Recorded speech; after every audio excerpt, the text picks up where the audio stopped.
After bidding farewell to my dying husband, tears streamed down my face as I stepped out of the hospital.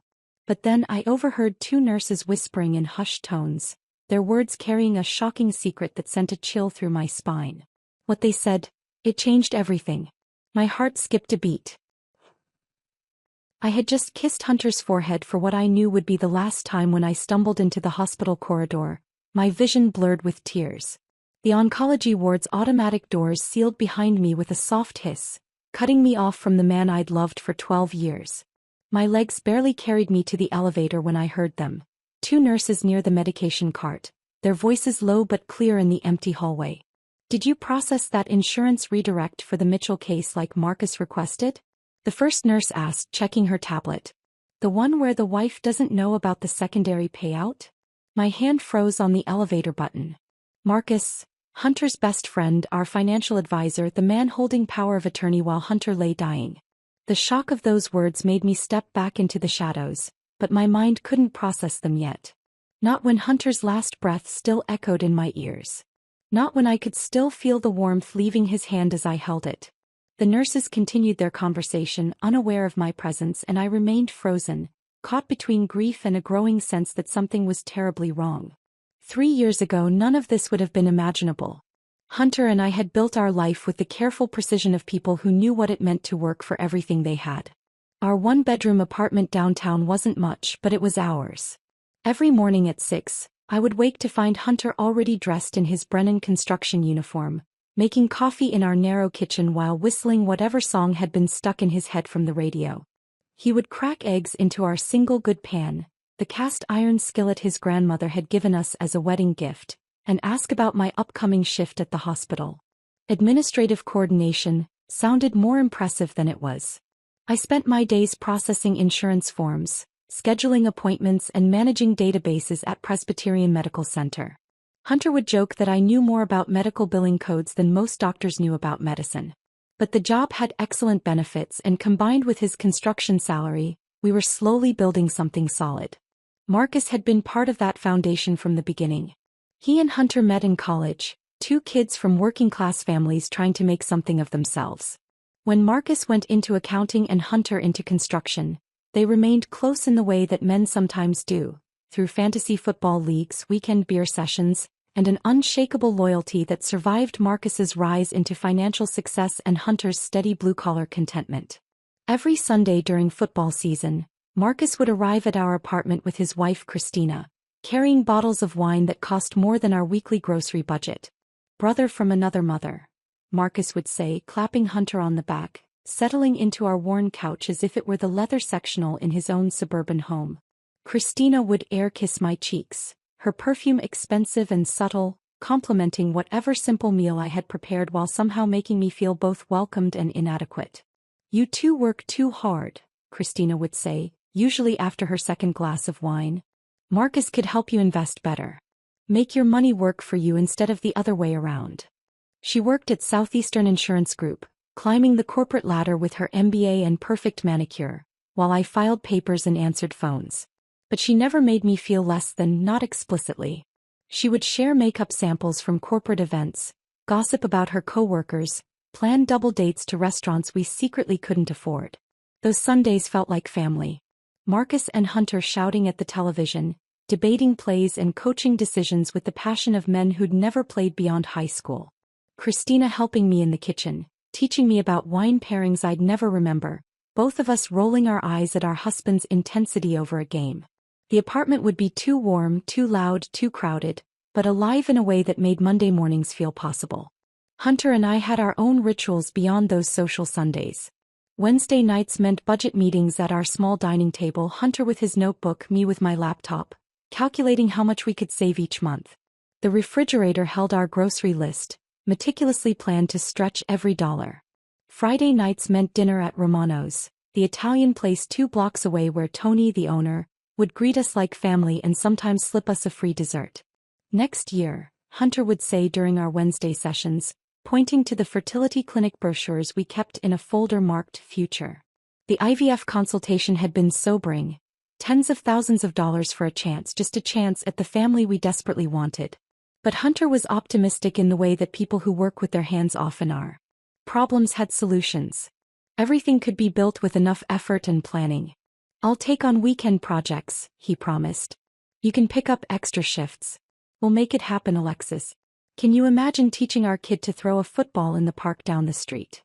We even toured the 2-bedroom apartment 3 floors up when it became available, measuring rooms with our footsteps, debating paint colors for a nursery that existed only in our imagination.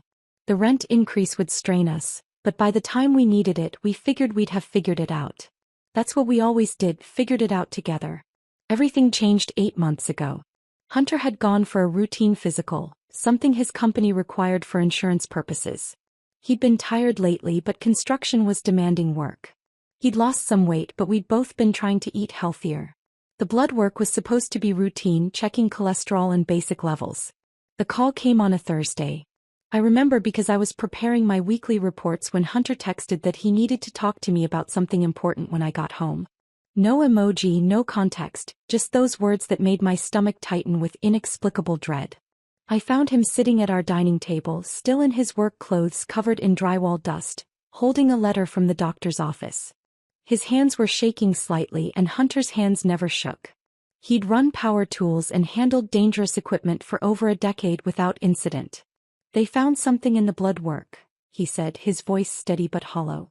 "Pancreatic markers. They want me to come in tomorrow for more tests. They said to bring someone with me." The tests led to scans. The scans led to biopsies. The biopsies led to Dr. Morrison's office, where terms like stage 3, and aggressive treatment, and statistical outcomes, fell like hammers on our carefully constructed life. Pancreatic cancer at 34. The kind of diagnosis that didn't care about meal planning or savings accounts or nursery paint colors. Marcus stepped in immediately. "You two focus on treatment," he said, arriving at our apartment the day after diagnosis with a briefcase full of papers. "I'll handle the financial side.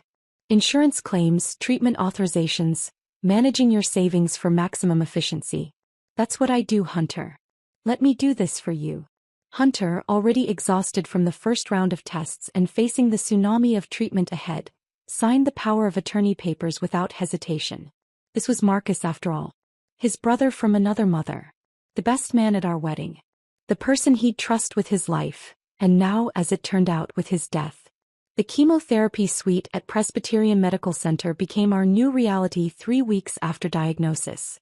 Hunter sat in the beige recliner, and 4 drip feeding poison into his veins while I held a pink plastic basin beneath his chin.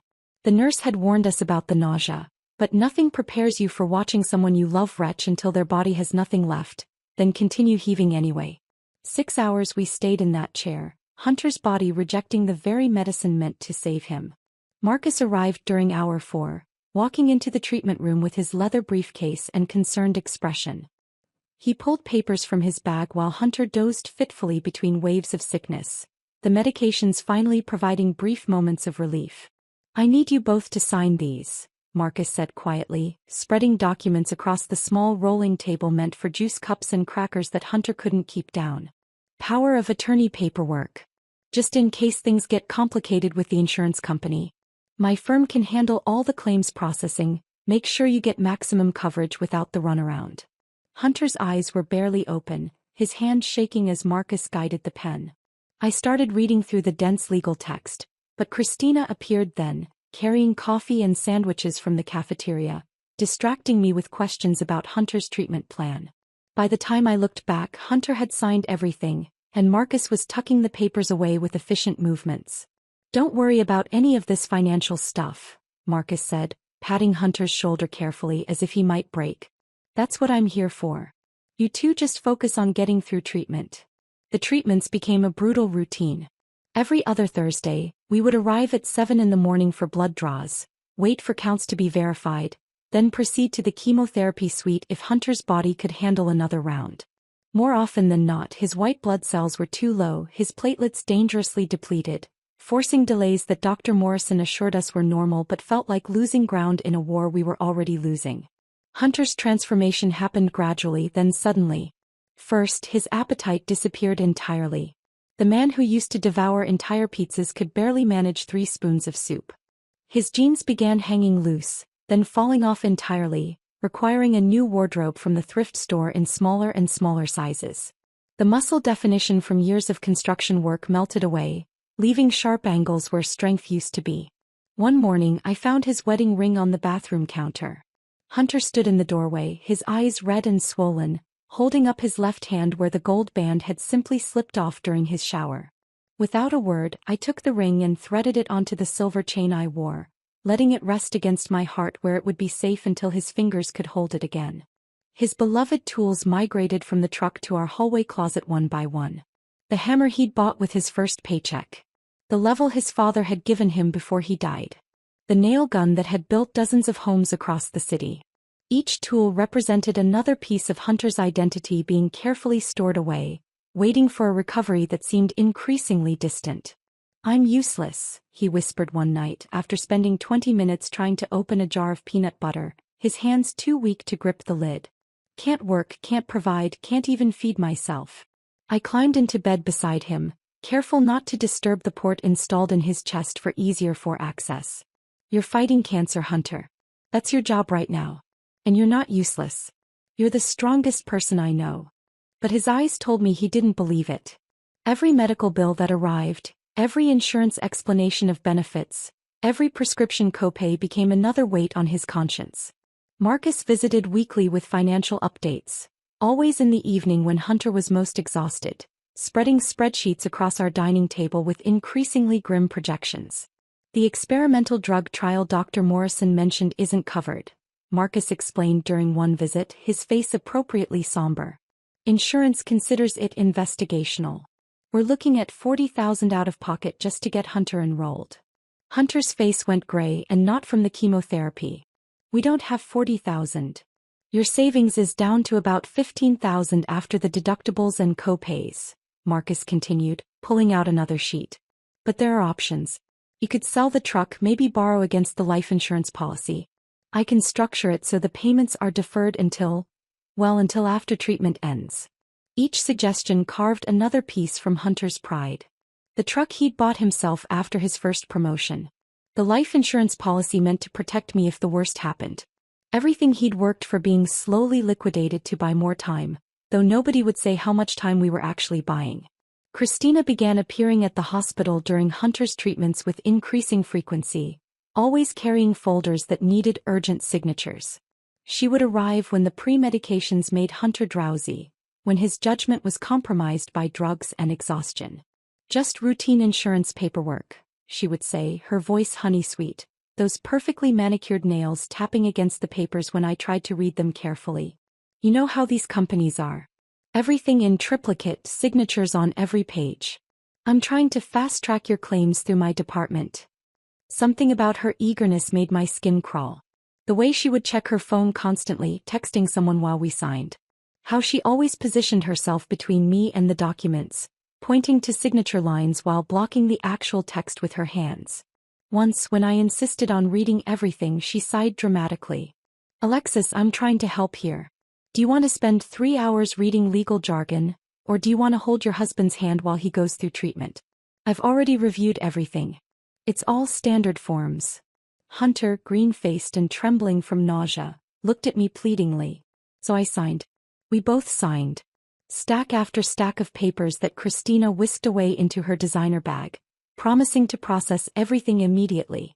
The bills kept coming despite our supposed excellent insurance coverage. Radiology charges that were supposedly out of network. Medication costs that weren't on the approved formulary. Laboratory fees that somehow fell outside our plan's scope. Each bill was a punch to Hunter's already fragile spirit. "Maybe we should sell the apartment," he suggested one particularly bad night, after a treatment that left him hallucinating from the anti-nausea drugs. "Move in with your mother in Seattle. At least then you'd have something left when I'm gone." "You're not going anywhere," I said firmly, though my voice cracked. "And we're not selling anything else. Marcus said he's working with the insurance company. These bills are probably just errors." But Marcus's assurances were becoming vaguer, his visits shorter. He would pat Hunter's shoulder, promise everything was under control, then leave quickly with Christina, both of them checking their phones as they walked to their luxury sedan in the hospital parking lot. The luxury sedan pulled away from the hospital parking lot, leaving me standing at the window of Hunter's room, watching his chest rise and fall in increasingly irregular patterns. The morphine drip had been increased twice since morning, and the nurses moved with that particular quiet efficiency that meant time was running out. Tuesday evening arrived with unexpected clarity. Hunter's eyes opened fully for the first time in days, focused and present in a way that made my heart leap with foolish hope. He gestured for water, and when I helped him sip through the straw, his hand covered mine with surprising firmness. "Alexis," he said, his voice rough but determined. "I need to talk to you. Really talk." I set down the water cup and took his hand properly, feeling bones too prominent beneath tissue paper skin. His wedding ring hung on the chain around my neck, catching the fluorescent light as I leaned closer. "I'm not going to make it to our anniversary," he said simply, cutting through any pretense. "We both know that. And I need you to promise me things while I can still hear your answers." "Hunter, don't. Please." His grip tightened, using strength I didn't know he still possessed. "Let me do this. Let me leave knowing you'll be okay."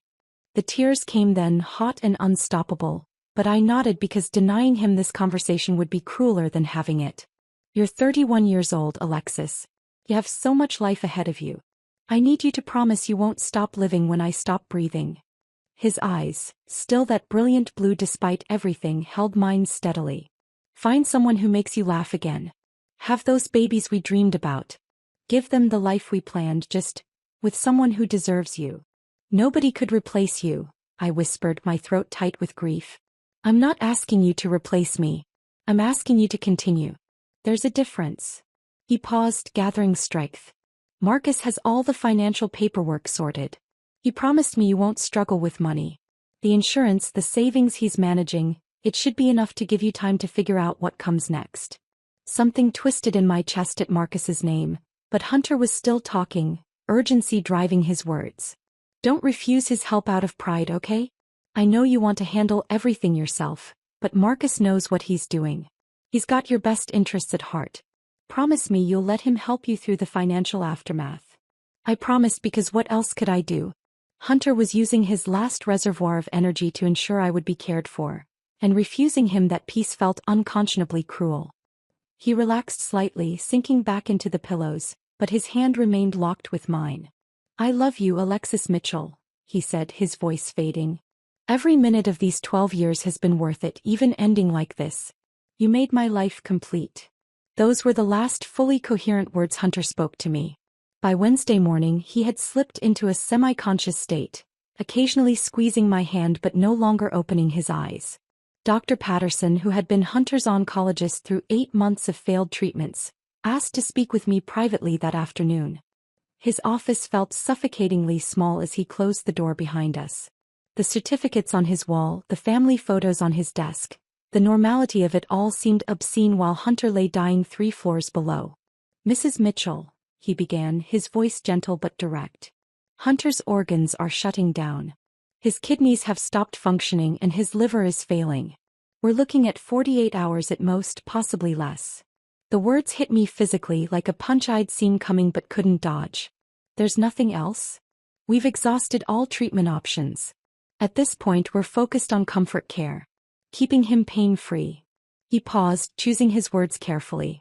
"If there's anyone who needs to say goodbye, now would be the time. He may not be responsive, but hearing is often the last sense to fade. He'll know you're there."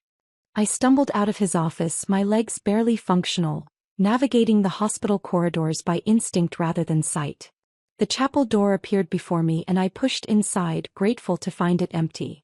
The silence felt heavy, pressing against my eardrums as I collapsed into a pew. The scream that tore from my throat didn't sound human.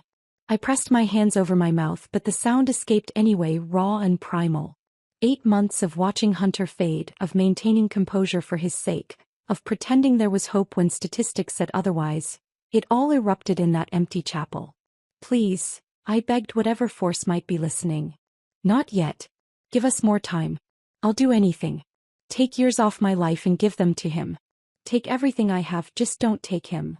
But the chapel remained silent except for my ragged breathing. No divine intervention materialized. No miracle manifested. Just a woman alone in a small room, bargaining with absence while her husband died by degrees down the hall. I stayed there until my throat was raw and my eyes burned dry. Finally, exhausted beyond measure, I accepted what I'd known for weeks but couldn't admit. Love wasn't enough to save Hunter. Neither was medicine, money, or prayer. Death was coming whether I raged against it or not.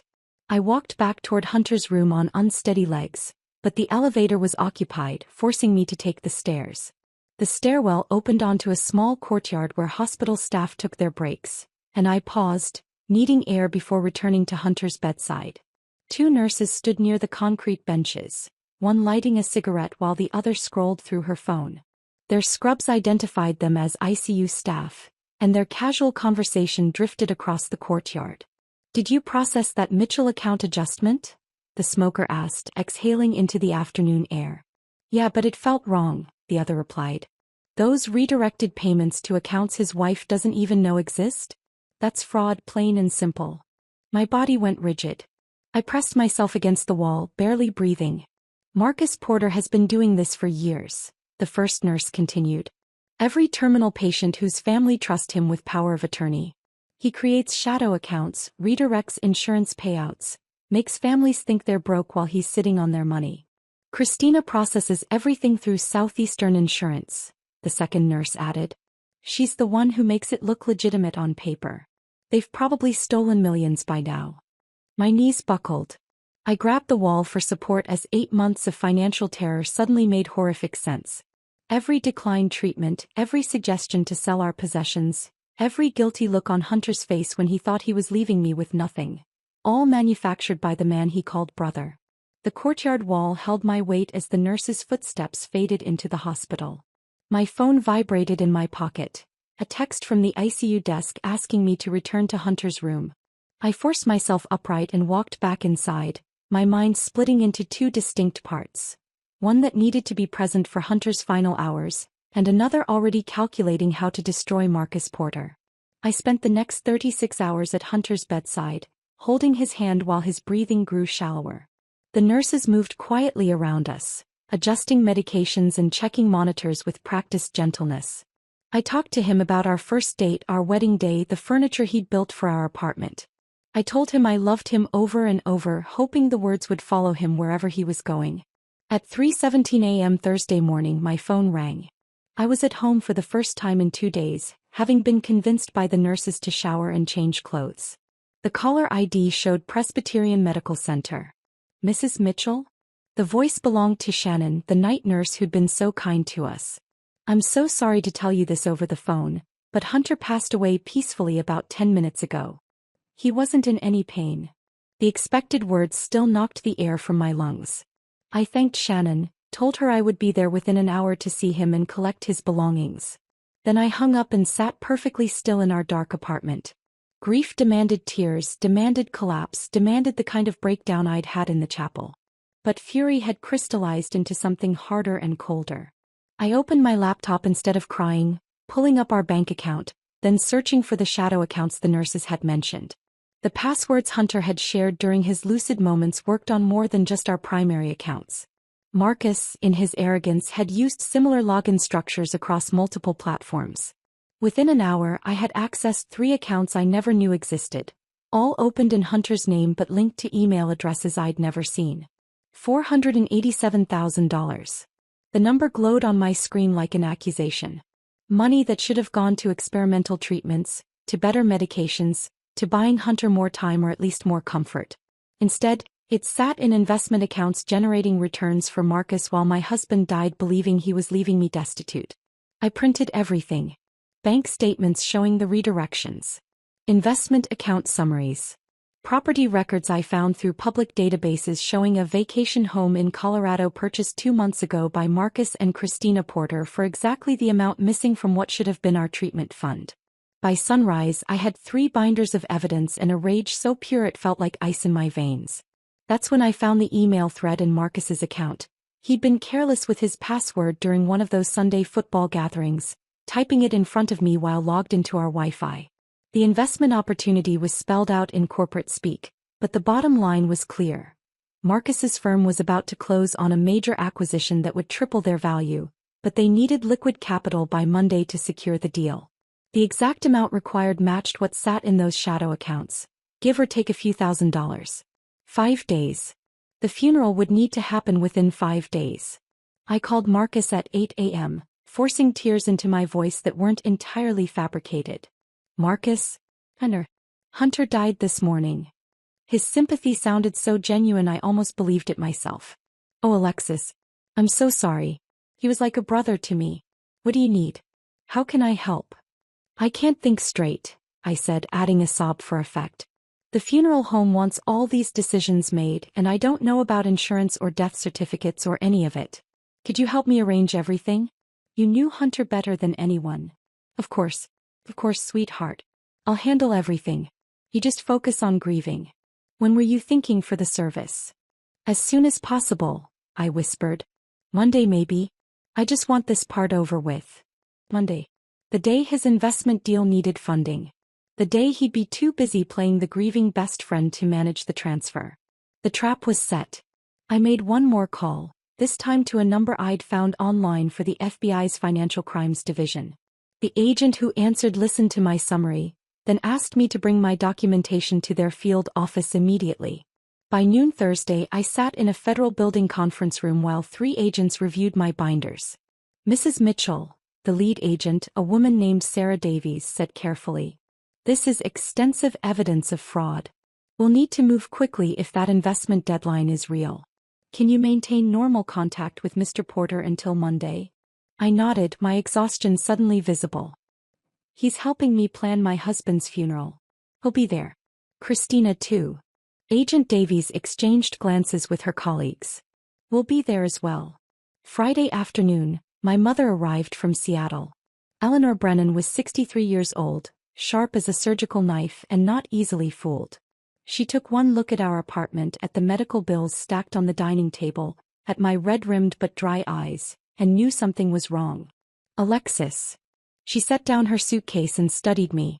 "You called me Wednesday saying you had excellent insurance coverage. Now suddenly you're broke?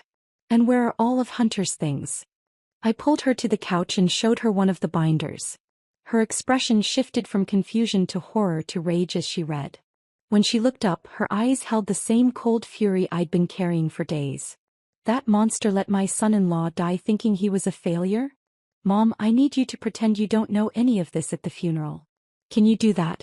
Can you be civil to Marcus and Christina until the moment comes?" She gripped my hand with surprising strength. "Sweetheart, I worked in corporate America for 30 years. I can smile at anyone while planning their destruction. But are you sure about this?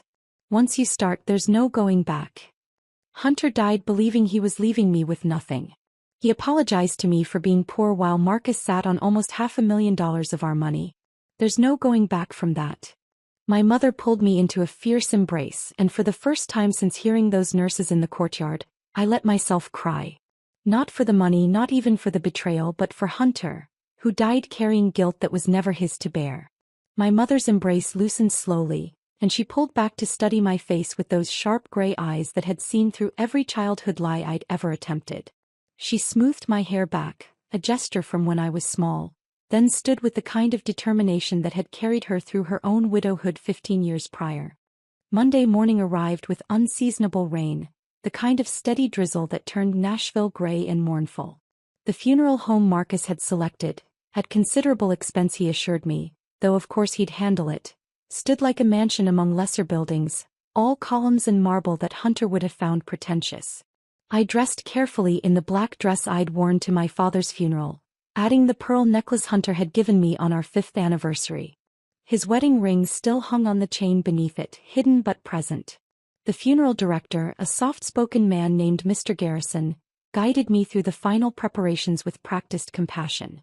The casket Marcus had chosen was elaborate mahogany with brass fixtures, another expense Hunter would have hated, knowing him as someone who found beauty in simple pine and honest craftsmanship. But I nodded and thanked Marcus for his thoughtfulness when he arrived early, his black suit impeccable, his expression arranged in perfect sorrow. "Hunter would be so grateful," Marcus said, clasping my shoulders and looking into my eyes with what appeared to be genuine emotion. "He worried so much about leaving you to handle all this alone. At least I can honor his memory by taking care of these details." Christina arrived moments later, wearing a black designer dress that probably cost more than our monthly rent, her makeup flawless despite the occasional dab at her eyes with a tissue that came away pristine. She hugged me with the kind of careful embrace that protected her outfit from wrinkles, murmuring condolences that sounded rehearsed. The service began at 10 o'clock sharp. The chapel filled with Hunter's construction crew, their rough hands and sun-weathered faces out of place among the funeral home's gentility but genuine in their grief. Several of my colleagues from the hospital attended, along with neighbors from our apartment building and Tony from Romano's, who had closed his restaurant for the morning to pay his respects. When Marcus rose to deliver the eulogy, I felt my mother's hand slip into mine, steady and strong. He walked to the podium with measured steps, pausing to place his hand on Hunter's casket in a gesture of farewell that made my stomach turn. Hunter Mitchell was more than my best friend, Marcus began, his voice carrying perfectly through the chapel's acoustics. He was my brother in every way that mattered. From the day we met in freshman year at Tennessee State, two kids with big dreams and empty pockets, I knew he was someone special. He painted a picture of their friendship that was both true and corrupted by his betrayal.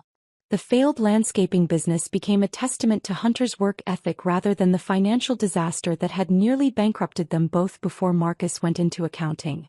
Their Sunday football gatherings transformed into profound male bonding rather than the casual social events they'd actually been.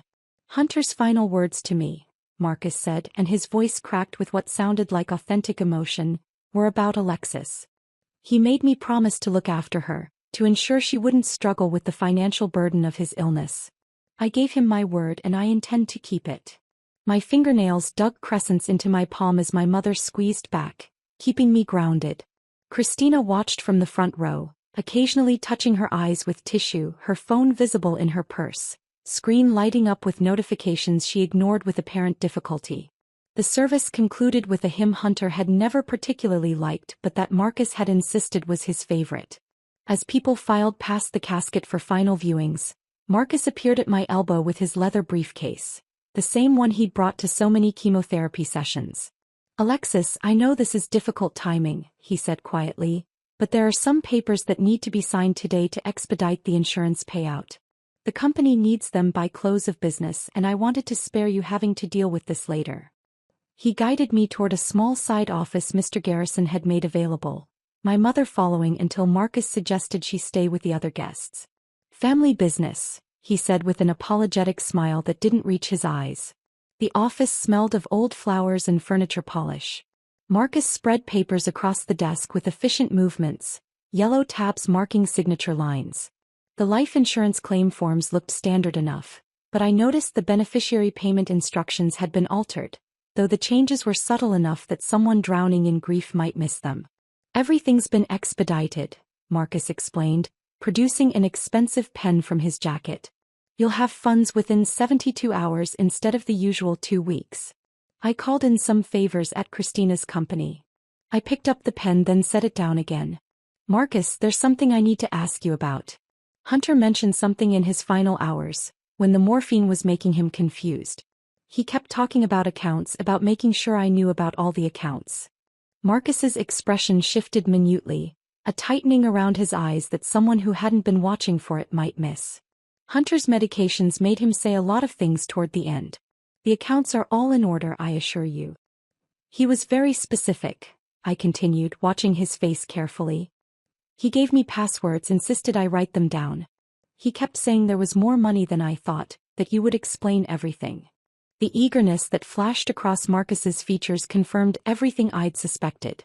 He leaned forward, his voice taking on a confidential tone. "Hunter might have been confused about some investment accounts I set up on his behalf. Very complicated financial instruments that I was managing to maximize returns. Nothing you need to worry about. I'll continue handling everything as I have been." "So there are other accounts?"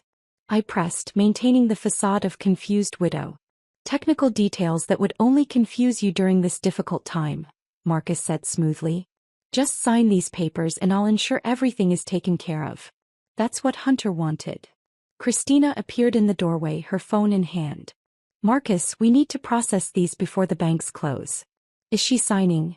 The impatience in her voice, the casual reference to me as she rather than using my name, the way they both looked at the papers rather than at me. It all confirmed that I was nothing more than an obstacle to them, a signature standing between them and their payday. I picked up the pen again, pretending to review the documents while actually listening to the sounds from beyond the office. Through the thin walls, I could hear car doors slamming in the parking lot, multiple vehicles arriving simultaneously. Actually, I said, setting the pen down once more, I'd like my mother to review these first. She has experience with financial documents. Marcus's jaw tightened. Alexis, these need to be filed today. The insurance company can wait another day, I said, standing up. Hunter just died. I'm not signing anything without proper review. Christina's phone buzzed urgently. She glanced at it and the color drained from her perfectly made-up face. Marcus, she said, her voice sharp with panic. We have a problem. Marcus's phone continued buzzing in Christina's hand as she stared at the screen, her perfectly composed face cracking like expensive porcelain. The accounts, she whispered, her voice rising to a pitch that drew attention from the outer reception area. They're frozen. All of them. The FBI has frozen everything. The briefcase slipped from Marcus's grip, hitting the floor with a sharp crack that echoed through the small office. Papers scattered across the carpet. Insurance forms, bank documents, forged signatures visible even from where I stood. His face cycled through expressions rapidly. Confusion, disbelief. Then the dawning realization that his carefully constructed scheme was collapsing. This is a misunderstanding, Marcus said, his voice steady but his hands trembling as he bent to gather the scattered documents. Alexis, whatever you think is happening here, you're wrong. I've been protecting your assets, managing them through a difficult time. Hunter asked me to.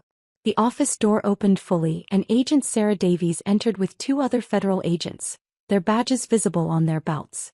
The funeral guests in the reception area began to notice the commotion, conversations dying as they turned toward the office. Marcus Porter, Agent Davies said, her voice carrying the kind of authority that made everyone in earshot freeze. You're under arrest for wire fraud, embezzlement and conspiracy to commit insurance fraud.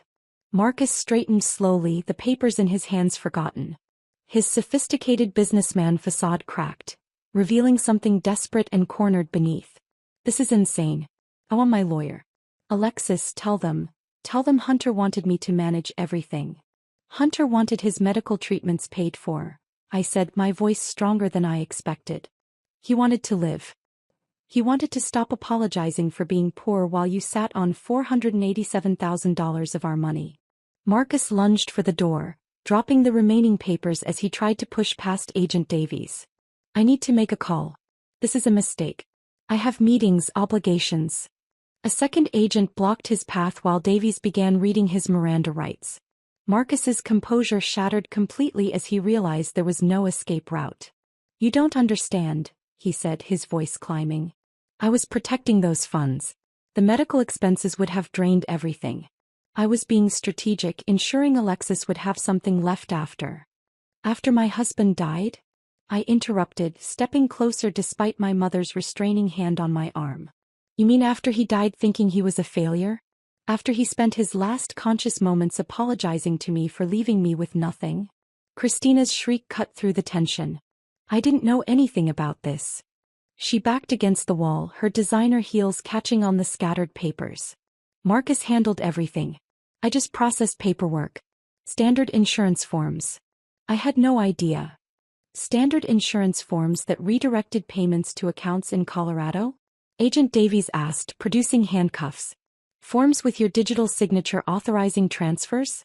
We have 18 months of email correspondence between you and Mr. Porter discussing, and I quote, the Mitchell gold mine. Christina's carefully styled hair began falling from its pins as she shook her head violently. He made me do it. Marcus said it was legal, that we were helping. These people, she gestured wildly at me, they didn't understand finance. Someone had to manage their money properly.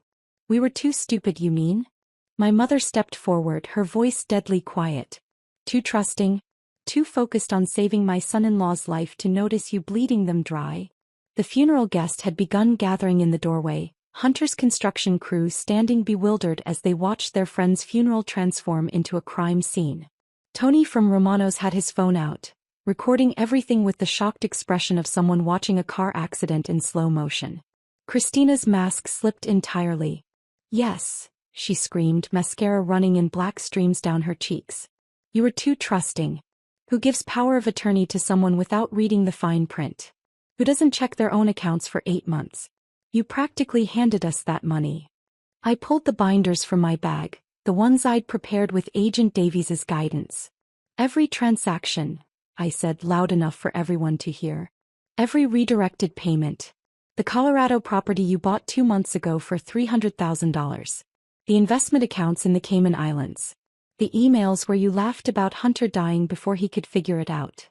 Marcus's business partner Jordan pushed through the crowd, his face purple with rage. "You used our firm's accounts?" He held his phone up, showing a message. "Harriman just pulled out of the acquisition. That was a $50 million deal, Marcus. You destroyed everything we built for $500,000. Marcus's phone rang incessantly in his pocket as Agent Davies secured the handcuffs. Each ring represented another domino falling. Investors withdrawing, clients demanding explanations, partners distancing themselves from the unfolding scandal. Several funeral guests were now live streaming, their phones capturing every moment of Marcus's destruction. "Please," Marcus said, his voice breaking as he looked at the gathering crowd of Hunter's friends and colleagues. "This isn't what it looks like. I was trying to help. The medical system is broken. I was protecting them from predatory medical costs." "You were the predator," interrupted James, Hunter's foreman from the construction crew. "Hunter talked about you like a brother. He died thinking you were taking care of his wife." I opened one of the binders, reading aloud from an email dated 3 weeks ago. Christina writes, "Hunter's declining fast. We should prepare to transfer everything once he's gone. Alexis is too emotional to ask questions. I can have the death certificates expedited through my department." The funeral home had descended into complete chaos. Marcus's professional contacts fled the scene, making hurried phone calls to protect their own interests. The FBI agents began escorting Marcus and Christina toward the exit, but Christina broke free momentarily, stumbling in her designer heels. "You think you've won?" she spat at me, her perfect composure entirely shattered. "You think getting your money back brings Hunter back? You're still a widow. Still alone. At least we knew how to take advantage of an opportunity when we saw one." My mother moved faster than I could react, stepping between us with the kind of protective fury I hadn't seen since childhood. "An opportunity? My son-in-law's death was an opportunity? You're not just a thief, you're a monster." Agent Davies and her team resumed control, leading Marcus and Christina through the crowd of funeral guests. Marcus kept muttering about misunderstandings, about lawyers, about Hunter's wishes, but his words were drowned out by the buzzing of phones and the shocked conversations of witnesses. Jordan stood in the wreckage of the office, staring at his phone as message after message arrived. 15 years, he said to no one in particular. 15 years building this firm, and he destroyed it in 8 months for a dying man's money. The investment deal's collapse played out in real time on Jordan's phone screen. The primary investor's withdrawal triggered a cascade of secondary pullouts. The acquisition target withdrew from negotiations. The firm's credit line was frozen pending investigation. By the time the FBI vehicles pulled away with Marcus and Christina inside, Porter and Associates existed only as a name on a building that would be vacated by morning. I stood in the funeral home office, surrounded by scattered evidence of betrayal, while Hunter's friends and colleagues struggled to process what they'd witnessed. The funeral that was meant to celebrate Hunter's life had instead revealed the depths of human greed and the price of misplaced trust. The funeral home fell into stunned silence after the FBI vehicles disappeared down the rain-slicked street. Tony from Romano's lowered his phone, the video still recording as he processed what he'd witnessed. Hunter's construction crew stood in bewildered clusters, their grief now complicated by rage at the betrayal of a man they'd welcomed into their circle. Mr. Garrison, the funeral director, appeared in the office doorway, his professional composure shaken as he surveyed the scattered documents across his carpet. "Mrs. Mitchell," he said carefully, "perhaps we should move forward with the burial. Your husband deserves that dignity regardless of this situation." He was right. Hunter's casket still waited in the chapel, and the cemetery had allocated time for the graveside service. We proceeded with heavy hearts and confused minds, a smaller group now as Marcus's business associates had fled. At the graveside, Hunter's foreman James spoke simple words about honest work and loyal friendship that carried more truth than Marcus's elaborate eulogy ever could. 3 days after the funeral, Agent Davies called requesting a meeting at the federal building. My mother accompanied me to the sterile conference room where 3 agents waited with boxes of documents and a revelation that stole my breath. "Mrs. Mitchell, as we've investigated Mr. Porter's finances, we've uncovered something significant," Agent Davies began, sliding a folder across the table. "Your husband wasn't his only victim. We've identified 6 other families over the past 3 years, all following the same pattern. Terminal illness, power of attorney, redirected insurance payments." The folder contained names and faces of people I'd never met but whose stories mirrored mine with devastating precision. A teacher with brain cancer whose wife thought they'd lost their house to medical debt. A small business owner with ALS whose family sold everything while Marcus hoarded their insurance payouts. A young mother with leukemia whose husband worked 3 jobs thinking they were bankrupt. $2 million total, Agent Davies continued. This qualifies as a pattern of racketeering activity. We're pursuing RICO charges, which means we can dismantle not just Marcus and Christina but their entire network. Every lawyer who notarized suspicious documents, every bank employee who looked the other way, every accomplice who facilitated this scheme. The young mother's photograph held my attention. She had Hunter's same exhausted eyes, that look of someone fighting a battle they knew they were losing while carrying guilt about the financial burden. Her husband's statement described how she'd refused pain medication toward the end, trying to save money. "Southeastern Insurance Group has launched their own investigation," another agent added. "Christina's involvement has exposed systemic failures in their oversight. Her entire department is under review. She'll never work in insurance again, assuming she ever gets out of prison." The financial recovery began 2 weeks later. The court ordered the immediate release of frozen accounts, and a federal judge authorized the seizure of Marcus and Christina's assets to compensate victims. The Colorado property sold at auction, the proceeds distributed among the 7 families they defrauded. By the end of the month, I received a check for $537,000. Our original money plus interest generated in those hidden accounts. I held that check in our empty apartment, sitting in Hunter's rocking chair, feeling the weight of money that should have bought him experimental treatments, better care, or at least the peace of mind in his final days. My mother sat across from me, reading updates from Jordan about Marcus's firm's complete implosion. 17 lawsuits filed in the first week, she read from her phone. Previous clients demanding forensic accounting reviews. The building management terminated their lease for reputational damage to the property. The state bar is pursuing permanent disbarment. Porter and Associates had occupied 3 floors of a prestigious downtown high-rise. Within a month, those offices were empty, the furniture liquidated at auction, the brass nameplate removed and sold for scrap. Financial journals ran cautionary articles about the importance of oversight when granting power of attorney. Marcus's name became synonymous with predatory fraud in professional circles. His former partner Jordan called me once, his voice hollow with exhaustion. 15 years of building our reputation gone.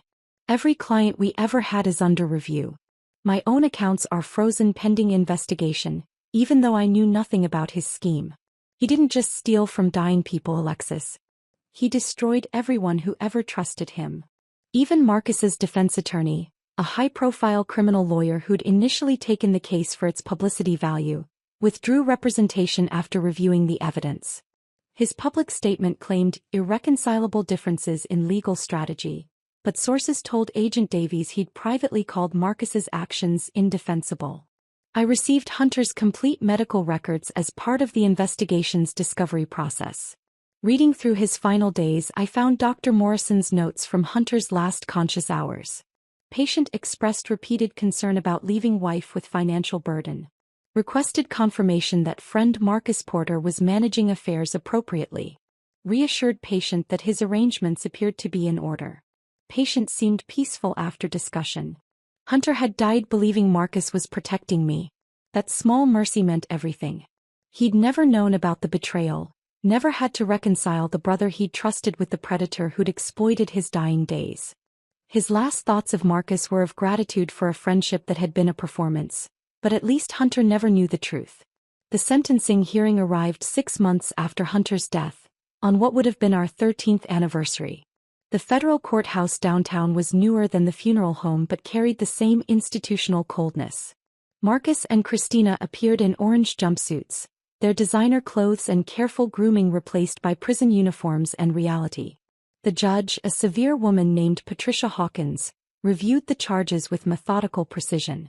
Wire fraud, conspiracy, insurance fraud, racketeering. The list continued for several minutes. Other victims provided statements, their stories creating a chorus of betrayal and loss that filled the courtroom with palpable grief. When my turn came to provide a victim impact statement, I stood slowly, my prepared remarks forgotten. Instead, I looked directly at Marcus and Christina, seeing them clearly for the first time, not as sophisticated professionals or trusted friends, but as ordinary criminals who'd simply dressed better than most. Hunter died apologizing to me, I said, my voice carrying through the silent courtroom. His last coherent words were about failing to provide for me, about leaving me with nothing. You manufactured that guilt. You took a dying man's peace of mind and turned it into profit. Marcus tried to maintain eye contact but looked away as I continued. You didn't just steal money. You stole Hunter's dignity in his final days. You killed him twice. Once when the cancer took his body, and once when you took his belief that he'd been a good husband who'd provided for his wife. Christina began crying, but they were the tears of someone sorry they'd been caught, not someone who felt genuine remorse. The judge's expression remained impassive as she delivered the sentences. Marcus received 12 years in federal prison with no possibility of early release. Christina received 8 years, her lesser involvement reflected in the shorter term but still devastating for someone who'd never imagined consequences for her actions. As the bailiffs led them away, Marcus turned back once, his mouth opening as if to speak. But there were no words that could undo what he'd done, no explanation that would restore what he'd taken. The courtroom doors closed behind them with a final thud that echoed like the closing of Hunter's casket, an ending that brought justice but no real peace. I walked out of the courthouse into October sunshine that felt inappropriate for the weight of what had just concluded. My mother linked her arm through mine as we descended the stone steps, neither of us speaking about the 12 and 8-year sentences that had just been handed down. Justice had been served, but it tasted hollow in my mouth like medicine that cures the disease but leaves you forever changed. The recovered funds sat in my bank account like a question mark. $537,000 that should have bought Hunter more time, better treatment, or at least peace of mind. The life insurance payout added another $300,000 to that sum. Together, it was more money than Hunter and I had ever dreamed of having, and all I could think about was how he'd apologized for leaving me with nothing. 2 weeks after the sentencing, I met with a nonprofit attorney named David Reeves in a small office overlooking the Cumberland River. He specialized in establishing foundations and he listened patiently as I explained my vision. An organization that would provide financial advocacy for cancer patients, protecting them from predators during their most vulnerable moments. The Hunter Mitchell Foundation, I said, testing the words aloud for the first time. Free financial review services, legal assistance with power of attorney documents, and education about common fraud schemes targeting terminal patients. David nodded, making notes on his legal pad. We can structure it as a 501c3, tax-exempt status, able to accept donations. With your initial funding, you could help dozens of families in the first year alone. We spent 3 hours outlining the foundation's mission, and by the time I left his office, Hunter's name had begun its transformation from a grave marker to a shield protecting others. The paperwork would take months to finalize, but the purpose was clear. No one else should die believing they'd failed their family when they'd actually been robbed. A month later, an envelope arrived with no return address, the handwriting elderly and careful. Inside, a letter that made me sit down hard at my kitchen table. Dear Mrs. Mitchell, it began. My name is Dorothy Porter. Marcus is my son. I've followed the news coverage of his trial, and I need you to know how deeply sorry I am for what he did to you and your husband. The letter continued for 3 pages, Dorothy's shaking handwriting revealing a mother's anguish and long-suppressed truths. She described Marcus as a child who'd always taken more than his share, who'd manipulated his younger siblings and charmed his way out of consequences. She admitted to making excuses for him, believing his promises to change, enabling behavior she now recognized as pathological. "I've withdrawn my retirement savings," she wrote near the end. $43,000 that I'd planned to live on, but I can't stomach the thought of comfort bought with blindness to my son's cruelty. I'm donating it to your foundation in Hunter's memory. It won't undo the damage, but perhaps it can help prevent future harm. The check was already included, made out to the Hunter Mitchell Foundation with, "In memory of Hunter Mitchell and all those betrayed by trust," written in the memo line. I cried over that letter, not from sadness but from the unexpected grace of a mother choosing justice over her own child's defense. The foundation's establishment coincided with a bigger decision. Our apartment in Nashville held too many ghosts: Hunter's empty chair, the dining table where we'd planned a future that would never arrive, the walls that had witnessed both our love and his decline. I needed somewhere new, somewhere Hunter's memory could inspire rather than haunt. Hunter had grown up in Sweetwater, Tennessee, a small town nestled in the foothills of the Appalachians. He'd told stories about it during chemotherapy treatments, painting pictures of the old farmhouse where his grandfather had taught him carpentry, the barn that had served as his first workshop. When I drove there to visit his grave, we'd buried him in the family plot beside his parents. I found his grandfather's property was for sale. James, Hunter's foreman, arrived the next weekend with 3 trucks full of construction workers. "Hunter helped every one of us at some point," he said simply. "Time we returned the favor." They worked for 2 months, transforming the dilapidated farmhouse into something beautiful.